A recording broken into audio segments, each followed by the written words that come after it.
नमस्कार. मी सदाशिव रामचंद्र चव्हाण, राहणार हागलूर, तालुका उत्तर सोलापूर, जिल्हा सोलापूर. रविवारी 4:30 वाजता वारं वावदन चालू झालं.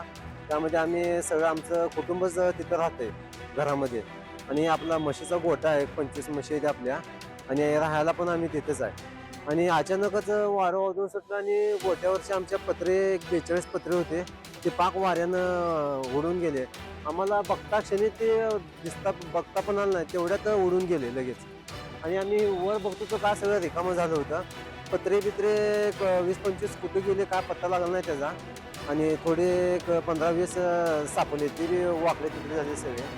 आणि आपलं कडब्याची गंज होती 5,000ची, त्यातलं 1,000 कडबा वाऱ्यानं उडून गेला सगळा. असं खूप मोठ्या प्रमाणात नुकसान झालेलं आहे आपलं. आणि पंचनाम्याला तलाठी कोंडून कोतवालला आलो होता.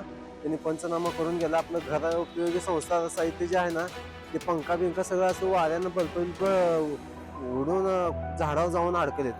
आणि बोरची पैप घातली होती ती बी निघून गेली सगळी. आता तिथं म्हणजे बघताना असं काहीच राहिलं नाही शिल्लक. सगळं घरातलं कपडे बिपडे पाक गेले निघून. म्हणजे तिथं बघायला बी काय राहिलं नाही. आम्हीच वाचलो नशीब म्हणायचं आमचं. पाक धान्याचे नासाड झाले. आपलं मस्तशीनला आणलेला गहू, ते गहू भुसा सरके, ते सगळं पाक भिजून पावसानं नुकसान झालं.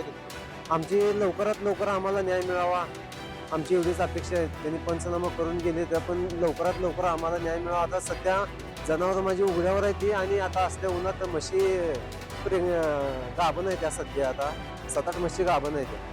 आता ते आता छत आम्हाला घातल्याशिवाय त्याचा इलाजच नाही.